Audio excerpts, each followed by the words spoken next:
Hello, welcome to the channel. My name is Ian. This is Steve. Hello. I nearly said Jason then. Yeah, I'm sorry I'm about that. the replacement, Yeah, Jason. yeah. He's I'm a Jason substitute. Yeah. The channel's all about music and art, and we're covering the Aesthetica Short Film Festival, which is not just about film, it's about podcasts and VR and everything else that to do with the arts, really. And there is going to be a day where it's all music. We've just been to see the first films of the day. That was at 4:30, wasn't it? It was 3:30, wasn't it? 3:30. It's an hour and a half then. Yeah. All right. We should just explain why we're outside in the dark. That's a really good idea. It's a very busy city at the moment. Yeah, we've struggled to find places to actually film. This is what's this place called? This is Vodka Revs. It's right next to City Screen Picture House in York. So we were inside, but they've got music playing, and there's more and more people getting in there. So it wasn't going to work in there. So we've come outside, and we've got Steve's torch lighting us, and we have the river, the lovely River Ouse behind us, but you can't see it in this light. It's only 5:30 actually, isn't it? Yeah. So. We went to see different things. I went to see Drama 4. You went to see Thriller 4. Thriller 4. Just bring your makeup. Sorry. Thriller 4. Thriller 4. I wasn't. In fact, I was Drama something else then. I was organised. Drama 2. No. Maybe 3. I think. Drama 3. Yeah. Should we do it alternate? That's probably the best way to do it. So yes. The first film that I had was something called The Truck, which is an American film. Although it did say that Drama 3, if you've not seen what's happening with the Aesthetica, the films are in blocks of usually 4 to 6. I had 5 films. We think you had 6. Yeah. So my first film was The Truck, which is 2 American teenagers. Clearly, the couple are in love, and she's trying to buy the morning after pill. So it's about how they do that, but it does get a bit sinister. I don't want to say too much because if I give you the whole plot away, it was actually really well acted. The principles were really, really good, and it was a really good piece of work, really. It was only 13 minutes long, but I've said before, it's quite difficult, I think, to engage somebody in a real story in less than 10 minutes or 10 to 15 minutes. But they really managed it with that. Yeah, I mean that's the challenge of a short film. There's very little kind of preposition or anything. You just thrown in at the deep end, and you've got to establish it very quickly. Now, one of the things we will do is, because as happens at Edinburgh Fringe, we give them out of stars. So I need you to think about out of 5 stars. Okay, yeah. We've never given 1 star. No, sorry, we've never given no stars. So 1 star to 5 stars. Yeah, that's fair. I mean, but as I've always said with this sort of stuff, it's a personal opinion, and what I might not like, somebody else like Steve might like. So I would have given that 4 stars. That. I thought it was really good. What was your first one? The first one I saw was This Hideous Place. I'm just reading my writing because I was writing in the dark in the cinema. That's quite difficult. That's the first time I had to do that. This featured, it was a two-hander. There was two soldiers. Well, it started off with 2 children in a beautiful sunlit wheat field somewhere in America, a boy and a girl. And the girl's saying to this boy, who's about 9 years old, if you ever left, would you ever come back? And then it cuts to him being a grown-up soldier in what looks to be a World War I. Yeah, it is. It says here, and on the war-torn fields of 1918 France, right, a young American soldier from small-town Utah finds himself trapped in a muddy and dark shell hole. Okay, World War I. Well, I'll forgive the commando soles on their boots then that didn't turn to World War II. Other than that, costumes, so one was an American soldier and one was a German soldier who found themselves both in the same waterlogged shell hole, and they're basically down to a hand-to-hand fight with a bayonet. Oh wow. And again, I won't give too much away, but one kills the other. They're both about the same age, and Right. the surviving one, is kind of projecting his kind of memories on the dead soldier that's laid there. He can't climb out of the shell hole; it's too steep, and he's been stabbed badly in the leg. And he's reflecting on his life, and he's also reflecting on the fact that he's taken a life of someone very similar to him, and he's reflecting on the fact that they are similar. It is hideous. It's very well done. It's well played out. It's kind of troubling, because you don't know where he's going to go from there, but it's well done, and yeah, it's very evocative of the time. Apart from the soles of their shoes. How many stars? I would give, I think a good 4, because I think it's well realised. Okay. Yeah. My second one was, and I think I need to see this again because this was very troubling. So we've got a single mother and has a difficult relationship with her son, who has sclerosis along his back. He wears a back brace, and Anna is hired to look after him. Anna's a teenage girl, really, and I don't really want to say anything more than that, apart from some people clearly found it quite. There's 3 girls behind me. They went, "Oh, that's gross."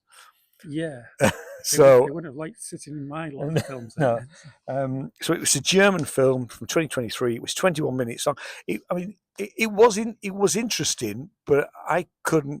I mean, there was at one point in it that people. I mean, I don't know. The problem with this is there is no age rating on any of these films. Now, this is definitely an 18, as far as I'm concerned. The first one probably 15. This is definitely an 18. But I almost need to see it again to see if what I thought I saw. Right. If you know what I mean. Yeah. But yeah, Violet is what it was called. 3 stars, I think. Maybe 4, but I'll go with the 3 because I think I will need to watch it again and reevaluate it. Yeah. I mean, I'm not quite sure what I was seeing. You know. So your next one was, I think it was Guil 28. Yeah, that looks good. That looks right. Yeah, Guil 28. This was a Spanish film. It just starts off 2 men in a small flat, 2 men in their 30s. And we learn that they're both gay men, and they've just met that day. I think one's kind of taking pity on the other, something to do with his shoes need replacing or something. So he'd offered to loan him with the guy who owned the flat, offered to loan him a pair of sneakers. And there's that kind of tense kind of vibe of like 2 people who've just met. It's like, where's this going to go? What we're going to do next, kind of thing. And clearly, a sexual liaison is in the air. Yeah. And it kind of plays that out very well, but slightly uncomfortably. There seems to be something of a, I wouldn't say a power imbalance, but a sort of power challenge between them. All right. Okay. The guy that doesn't own the flat, he seems quite a bit challenging. And there seems to be a slightly cynical air about him, kind of not wanting to be used. Yeah. Taken advantage of, and he goes off to the loo or something like that, and the guy who's flat takes a phone call. He says, "I've got to take this phone call," so he steps outside onto a balcony, and we learn that it's somebody he's already been linked up with online, and he's possibly a relationship that's going to go somewhere. And I think he's suddenly having second thoughts about why he brought this guy to his flat, and it kind of plays out from there. Right. What the film really majors on in, I don't know how long it was. It was about. It was actually 17 and a half minutes. Yeah, I thought it was about 20 minutes. Is it really, that tension really builds, and that discomfort about like, what are we going to do now? Turns into something a bit more challenging and a bit more unpleasant. One of the things is talking about like a main feature film. you get lots of time to sort of build up the characters and Yeah, to get yeah. a sense of direction. And often you have very familiar actors in it, and you're in the hands of a very familiar director. Trouble is with a short film, you're chucked in at the deep end with very Yeah. unfamiliar actors, a very unfamiliar director. You don't know where the hell it's going to go, and it's getting very tense and very uncomfortable. And you'd sort of think, I'm not sure I should be watching this. Yeah. And it was quite disturbing where this one. I'm not going to give away any. There's no No, don't. spoilers I in it. mean, yeah, yeah. But again, you kind of, again, as with a lot of, it's just generally, not particularly this film, as with a lot of shots, you're often left hanging. Yeah, you are. That's. I mean, certainly, I was. It was the same with some of mine as well. Yeah. You know. But it's, again, I would give this a 3 All because right. Yeah. I didn't feel very safe. So it was very well done. Yeah. And the acting was fantastic. But it was just that kind of uncomfortable air about it. So my next one was something called 1:10. So it's from Switzerland, 2024, 18 minutes, and it's an elementary school sports day, and it gets out of hand. A harmless argument between two children ends in death threats between two fathers. That's par for the course, isn't it? Sports Well, day. yeah, I would have thought so. Actually, I mean, I'll be honest, having read that now, I didn't really know what was going on. I mean, I got that the two kids were best friends, and they did like kids do, like 11-year-olds do. They had an argument, and they were pushing each other, and then the two fathers started pushing each other. And I won't say what happened after that, but it was actually quite funny in places. Yeah. And it was very well, because they were inside, and then they were in gymnasium, and then they were outside, and lots of people were looking at what was going on. Yeah. You know, I thought that would have been about a 3, really. Although, like I say, I wasn't 100% sure what was really where the narrative was going. And you're right. I felt I was helicoptered into this scene, into this little play, but not really understanding where things were going and where it went. I mean, it did have an ending, but I mean, it wasn't satisfying at the end. Yeah, if I'm honest, yeah. you know. So you then had Jeff. Was it Jeff? Jeff, yes. Yes. So we go from one uncomfortable film to an extremely uncomfortable film. Yeah, I have to say, you aren't selling Thriller 4 to me at all, well, but that's fine. It depends what you call a thrill. If you want to feel really on edge and not quite sure what's going to happen next, which I suppose is a thriller. Yeah, sorts, isn't it? And certainly a thriller should contain some jeopardy. Yeah. So yeah, it wasn't so much the film and game was very, very well made and very, very well acted, and you know, the whole sort of visualization of it and the kind of imagination behind it is brilliant. But it's a subject matter that was very difficult with this one. Yeah. Because Jeff, well, we start off looking at a girl actually called Violet. That's a real name, but I think she uses a false name, Natasha, on the phone. I think it's Natasha, because she's a telephone sex worker. And she's just started. She's sort of student age, and she's taking it on as an extra job. And this guy called Jeff calls her up and just says he just wants to talk. Yeah. And he's very confessional. And he said, I'm going to say things that are going to disturb you, and you'll hate me. You won't want to talk to me anymore. But she's trying to be very non-judgmental and very encouraging. But he basically confesses to sexually abusing his 3 daughters. Oh, bloody hell. And that's not a spoiler because it gets to that fairly quickly. How the film plays out is quite interesting because of her role as this kind of phone sex worker.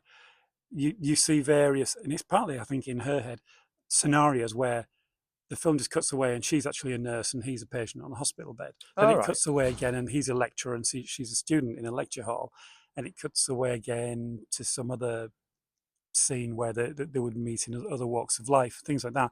And then it keeps coming back to the fact that she's just sneaked into the garage to do make this phone call because that's where she does her job. Yeah. And he keeps on saying, "Oh, but this is going to really mess with your head," and things like that. And she said, "Well, they're just thoughts, aren't they?" Because he starts off by saying that. But and it kind of progresses from there. But it's more about I think what got me again, and this is the thing sometimes with short films, the uneasiness of it, because they've got to cut to the chase at some point. Yeah, they have. Yeah. It kind of went places when dealing with child sexual abuse. You know, I hate to think, you know, I work in the area of safeguarding. You My do, job yeah. is safeguarding vulnerable adults and children.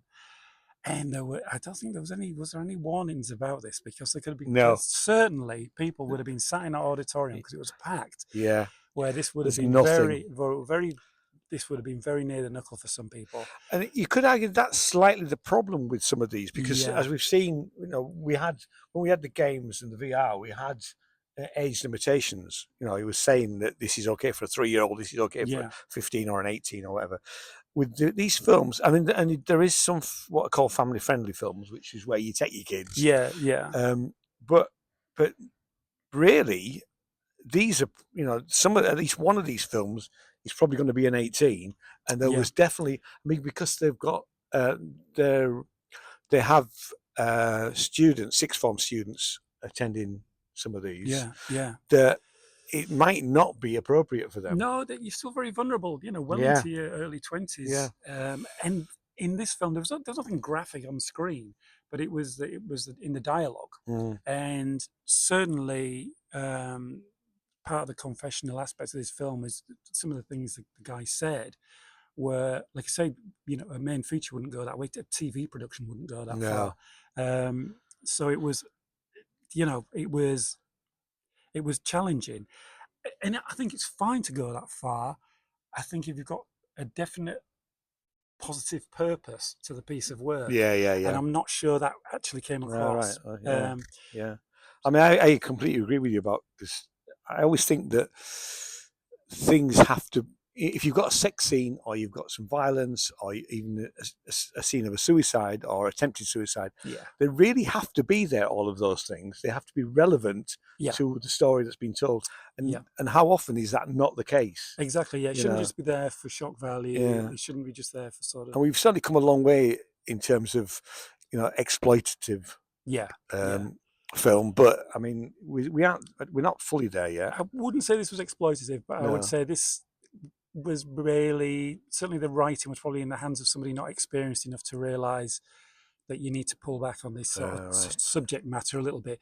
You know, if you're an adult watching that film, you don't need things to be so graphically explained to get it. Yeah, exactly. How many stars? Again, I would give it a 3. It was it was trying out to be. It was good. It was well made. But again, I think you're going to knock points off for how palatable a piece of work is. It's quite a long film as well. It's 24 and a half minutes. Yeah. You know, it's probably the longest. I think it is, actually. Yeah. Yeah, I think you could have. Yeah. I think the issue they would, that were kind of hammering home, went all the way up to 11. They could have pulled back at about 9. Yeah. My next one was something called Fracture, which again, it was 17 minutes, Australian film. It had, although it was in English, it had subtitles, but it also had hard of hearing subtitles. Now, maybe that none of the other films did. No, that was actually slightly distracting because you had things like the sound of machinery. One of my films was like that. Yeah. Now, maybe they've done that for a reason. It was, so it says a man faking a leg injury meets a woman pretending to be pregnant in a bowling alley. They strike an unusual connection based on shared dysfunction and a reluctance to face their past. It was quite harrowing in places. Certainly towards, I don't want to give it away, but certainly towards the end, I went, oh, I did one of them. Yeah. So I couldn't tell whether it was going backwards and forwards in time. I mean, I think it did, but I'm not 100% sure. Yeah. So from a story narrative point of view, I was a little bit lost at times, I'm thinking, where is he now? Because now he's not got a thing on his leg. And was the thing on his leg in the past? Was it in the future? Yeah. So all of that was quite confusing, really. Yeah. it was okay. It was well filmed. The actors were good in it. I liked her character. I wasn't that gone on him as a character. I thought he came across as a little creepy. Actually, I thought he was Yeah. almost a stalker, and he Yeah. might, and maybe that was the point of it. You know, Yeah. 3 stars. Right. Really, Yeah. so it was. I'd say it was okay, but again, I'm not selling drama 3 really. And actually, apart from the first film, which I did like, and I do need to see the second film again. Yeah. I won't watch the rest of them. No. But that's me. So your next one was Scope. Yeah, with Scope. Well, I'm going to be more positive about this. This is fine. Yeah, Scope was quite stylish, and yeah, Scope was neat. All right. Yeah, you're in the realm of almost Twilight Zone, Okay. Tales of the Unexpected here, and actually a little unexpected, not like Roald Dahl's Tales of the Totally Predictable. I love that. That's brilliant. No, so it just starts off with this young woman, sort of hair in curlers, those big cylindrical curlers, brushing her teeth, and sort of getting ready for a day, I think. And she's kind of noticing how everything she's looking down on is circular, like these glasses. Everything looks round. The mirror she's looking into is round. The clock behind her is round. Everything's round. The curlers in her hair, everything's circular. And then she decides to make an appointment with a psychologist who says, are you seeing circles everywhere again? Yes. I can't understand. And again, I'm not going to spoil it because it's got a very neat twist to the end. This sounds interesting. This is definitely one to watch. Yeah. I'm going to give this a 5. This one. Oh right. Well, I'll tell you what. When I get back home, and because it will be on the virtual. Yeah. I mean, I might skip the first 3, but definitely see this one. Yeah. This one's neat, as neat as a pin is. This one, it works really well, and you are kind of slightly baffled as to where it's going, which is good. It's deliberate. Yeah. But it all comes together very well in the end. And I'm not going to say any more because I really don't want to hint at all at how things go. No, but it's very, very competently performed all the way through. It's very, very spare in its kind of cinematic kind of scope, to use the title of the film. Well, it's worth mentioning that the director, it's her film, Emma Moffat, so we should maybe look out for Emma if it's that good. Yeah, it's just a tight little film. Yeah, it doesn't outstay its welcome. It's only 9, just literally 1 second under 10 minutes. Yeah, which is brilliant. The fact that she was able to do that in 10 minutes, sounds amazing. Yeah, in thinking back, that film's had a bigger impact on me than nearly all the others. Well, I mean, I'll be honest with you, that does happen, Yeah. My last one, because I had 5 and you had 6, I had Hot Wave. So this is a Colombian film, 18 and just under 18 and a half minutes. So tension builds amongst the dust and heat of a forgotten village in La Horonda, I can't even pronounce it. Paramilitary Lamona imposes orders wherever she goes. She cannot seem to dominate the frustrating nature of her body. I mean, I thought it was very well filmed. The fact that it was, incredibly hot and sweaty and very run down, this tiny little village. But actually, I had no idea what was going on. Right.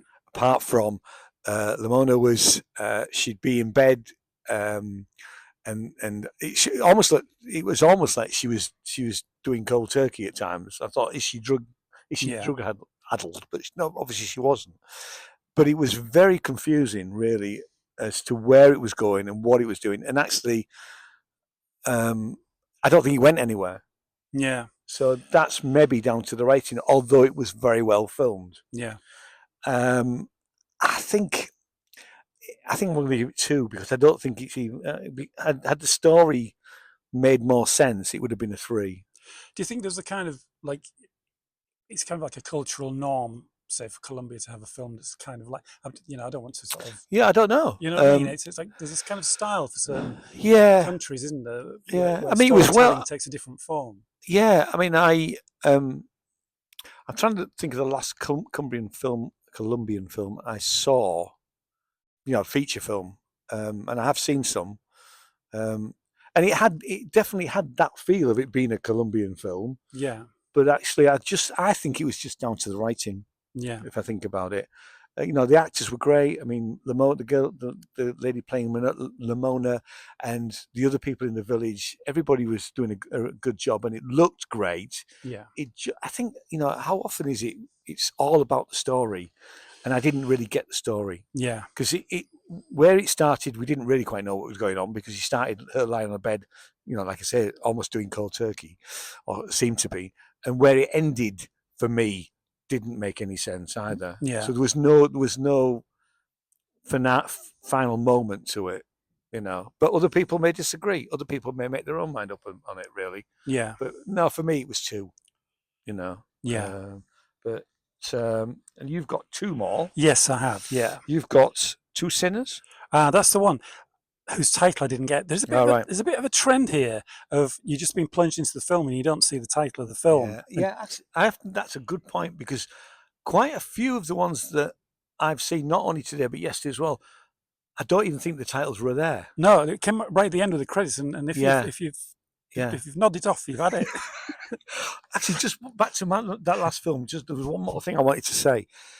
Because it was subtitled, sometimes the subtitles were so quick, yeah, that I couldn't get to them, and they're literally. And I know that can be a problem, because if it's fast dialogue, and at times it was. Yeah.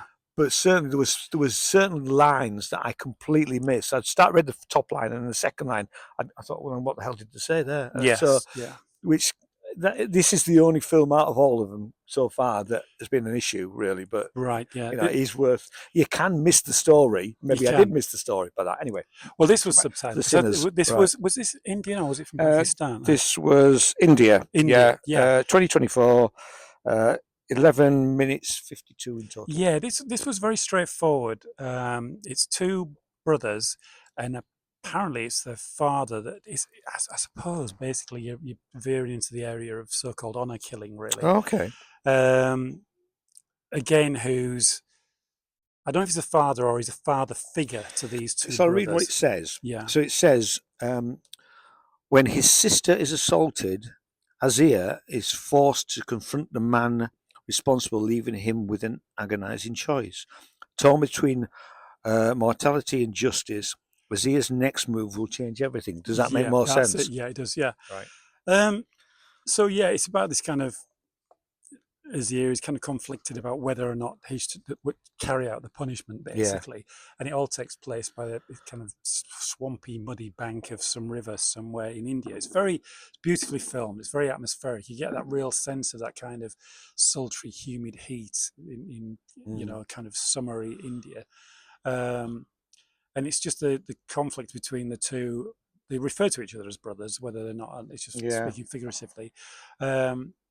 And it just kind of goes from there, and you don't know, is he going to carry out the ultimate punishment or isn't he? And that's the dilemma he's going through. And again, I'm not going to reveal the ending of that. Very good. It's almost like an episode from a larger series or something.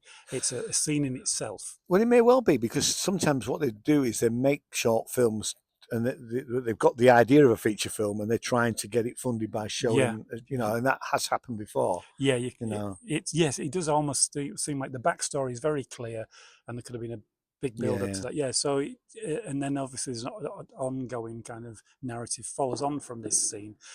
So yeah, that was good and very well done, very tightly filmed. Yeah, no problems with that one at all. Again, difficult subject matter, but okay, that was fine. I'd give that one. I'd give that one a 4. That was a good 4. Yeah. Right, cool. And last is Mum's the Words. Mum's the Word. Yeah. 10 minutes, 10 minutes, well, just under 11 minutes, 10 minutes 49. We all needed this. Oh, really? Yeah. This is worth seeing. All right, so there's two of the films in thriller yeah, it's format a on thriller. Specials. Right. It certainly fits the bill as a thriller, but you could call it a comedy thriller. I mean, it's not full of jokes and No. pratfalls, but it's funny. It's funny and very dark and very well done, and it does depict a kind of reality where violent crime is part of everyday life, and yeah, it's just very well done. It's basically an uncle and his nephew who's on work experience with his uncle, has to experience a different type of work to what he expected. And again, I won't give away too much, but it's very deftly directed. It has a real professional sort of feel to it, as this one. The both lead actors are very good in it. You immediately it establishes their character and their relationship very well, very early on. To say again, another short film that has a big impact. Yeah, it's not overly complex, but it hits the spot. It's a good one. Yeah. Yeah. So it says it's in rural England on a heated phone call with an overprotective mum, teenager Jake, and Uncle Ross. Uncle Ross, yeah. He's brilliant.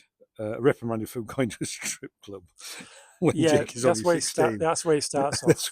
He insists it was a burlesque club, and he's just trying to teach him the ways of in the arts. Yeah, that sounds great. I need to see that then. Yeah, it's a good film.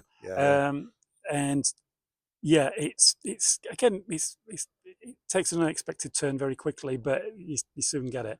And again, yeah, it's good, and it concludes, it gets to the point. So yeah, I would give that a solid 5. So we've got 2 solid 5s. Yeah. And a couple of 4s from me. So the audience were in stitches with it. I mean, I definitely need to see that then. I will. So I'll make a note of that.